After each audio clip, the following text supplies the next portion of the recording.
Coucou les filles, c'est Amivie, bienvenue sur ma chaîne. Aujourd'hui je reviens avec un nouveau tuto maquillage. Maquillage dans les taupes bruns et essentiellement avec des produits de chez Kiko. Donc pour un maquillage qui ne revient à pas trop cher on va dire. Voilà, j'ai essayé d'utiliser pratiquement que du Kiko, à part le mascara et le blush. Mais pour l'ensemble ça reste vraiment Kiko.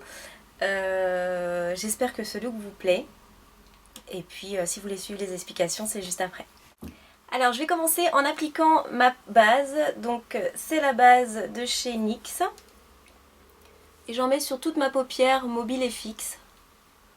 Elle est couleur peau en fait, hein, très naturelle. Après je vais utiliser un premier fard. Donc c'est celui-ci de chez Kiko. Il est beige. Et j'utilise mon pinceau 212 de chez MAC. Et je vais en mettre sous mon sourcil en tant qu'highlighter en fait, hein, en tant que lumière.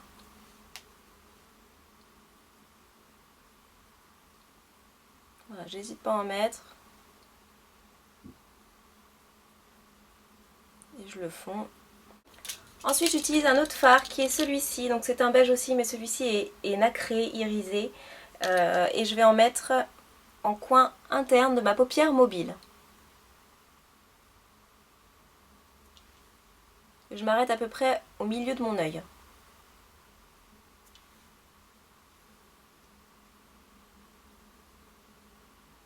Je prends ce fard là de chez Kiko, donc c'est un marron, il fait un peu taupe en fait, il n'est pas très foncé, il est très naturel, c'est sympa pour les filles qui n'aiment pas se maquiller beaucoup. Je vais utiliser un pinceau blender comme celui-ci pour l'appliquer et je le pose dans le coin externe de ma paupière mobile. Je le fonds avec mon beige et je trace aussi ma banane au niveau du pli de ma paupière. Voilà. Vous voyez, il est bien pigmenté donc j'ai pas besoin d'en mettre plein hein, sur mon pinceau, enfin d'en rajouter. Et je fonds, voilà, je repasse plusieurs fois. Je le fonds avec mon beige que j'avais appliqué sur ma paupière mobile dans le coin interne. Et je le fonds aussi sur ma paupière fixe. Et ensuite j'ai juste à fondre avec le beige qu'il y avait sous mon sourcil, tout simplement. Ensuite je prends un crayon de chez Kiko aussi, voilà, et je vais utiliser le côté qui est de couleur un peu prune, vous voyez on voit un petit peu que c'est violine, et je vais le mettre en ras de cils inférieur, mais sous ma plante des cils en fait, hein.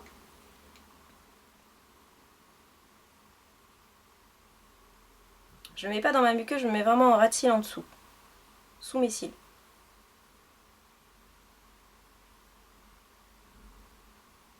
Jusqu'au coin interne. Voilà, grossièrement, c'est très gras. Je fais pareil en prenant l'autre côté, donc là qui est brun. Et je vais en mettre dans ma muqueuse cette fois-ci.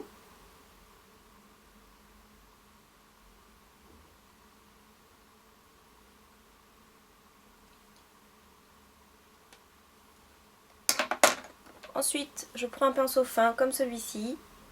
Voilà. Je prends mon fard brun de tout à l'heure de chez Kiko. Et je vais en mettre par-dessus mon crayon prune, enfin violine que j'avais mis sous mon cil. Et je repasse par-dessus.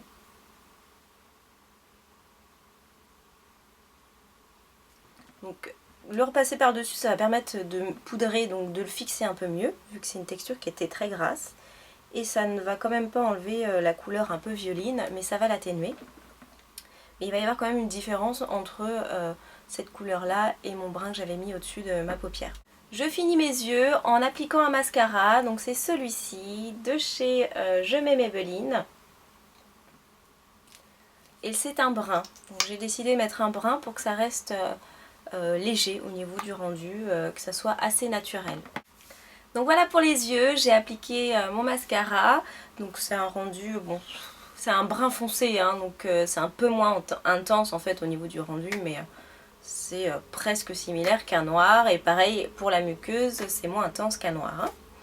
Hein. Je continue avec, en finissant mon teint, j'ai envie de mettre ça, donc c'est une touche lumière en fait, hein, de chez Kiko. Et je vais l'appliquer au doigt très légèrement, sans en mettre trop. Je vais le mettre juste en haut, ici, au niveau du haut de mes pommettes. J'en mets légèrement parce que c'est super irisé. Hein. Je sais pas si on voit la caméra.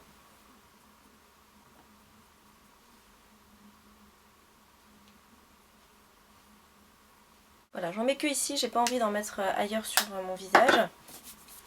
Et je vais utiliser un blush, donc c'est pas un blush de chez Kiko, j'en ai pas.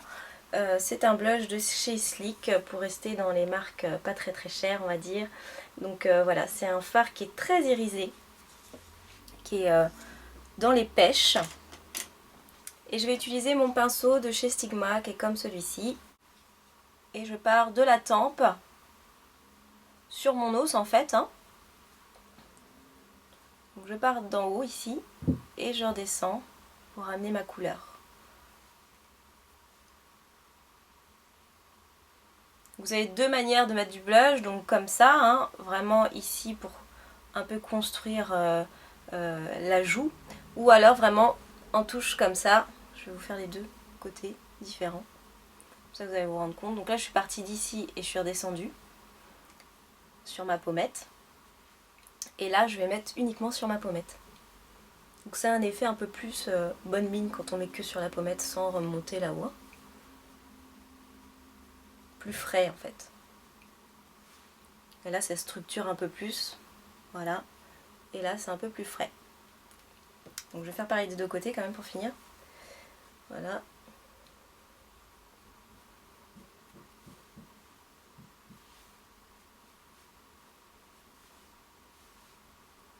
Donc ça c'était une couleur qui est très jolie, j'aime beaucoup. Et pour finir les lèvres, donc là mes lèvres elles sont un peu gercées, j'espère que ça va pas trop se voir. Je vais utiliser un gloss aussi de chez Kiko qui est comme ceci. La couleur, la voilà. C'est mon gloss donc je vais mettre directement sur mes lèvres comme ça. C'est un rose, un vieux rose, donc il est un peu chaud quand même. Enfin chaud-froid quoi, parce que c'est pas un brun très chaud, hein. Il est un peu froid parce qu'il est taupe. Et je vais l'appliquer directement sans faire de trait de crayon pour que ça soit plus naturel on va dire, hein, moins structuré.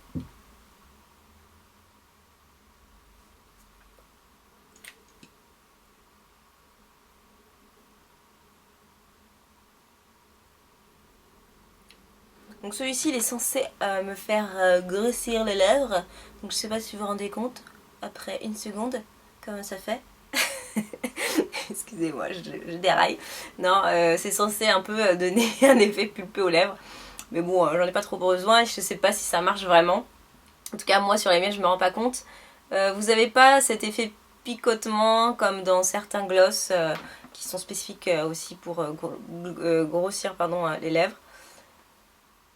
Mais des fois, en fait, on sent que picotement et ça change rien du tout. Mais bon, moi j'y crois pas trop à ces trucs-là, mais si vous en connaissez des biens ou vous vous rendez compte de la différence, dites-le moi et dites-moi la marque. Je la ferai partager sur mon Facebook pour les autres. Donc voilà pour le gloss. Voilà les filles, le look est terminé, j'espère qu'il vous plaît. Je suis restée assez naturelle. Voilà, j'espère que c'est ce que vous attendiez. En tout cas, c'est peut-être un peu foncé en dessous pour celles qui trouvent que c'est pas naturel du tout ce qui est en dessous. Mais moi, j'arrive pas à ne rien mettre ou que ça soit fin. Donc, si vous voulez quelque chose qui fasse encore moins fort, il suffit juste soit de rien mettre du tout, hein, en ras de cils tout simplement, parce que vous avez le droit aussi, vous pouvez, hein, ou soit faire un trait beaucoup plus fin avec le fard à paupières que j'ai mis dans le coin externe, pardon, juste là.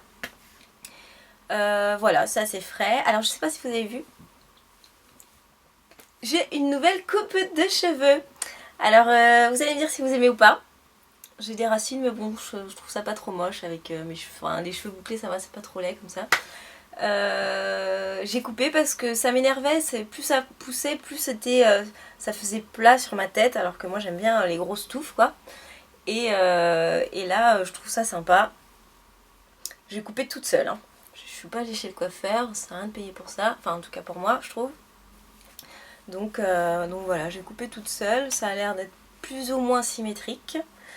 Mais bon, avec les cheveux bouclés, ça fait pas pareil que si j'avais coupé mes cheveux lisses ou des trucs comme ça. C'est plus simple de se le faire soi-même, je trouve, quand on a les cheveux bouclés. Bah écoutez les filles, je vous embrasse. Je vous dis ciao ciao et à très vite.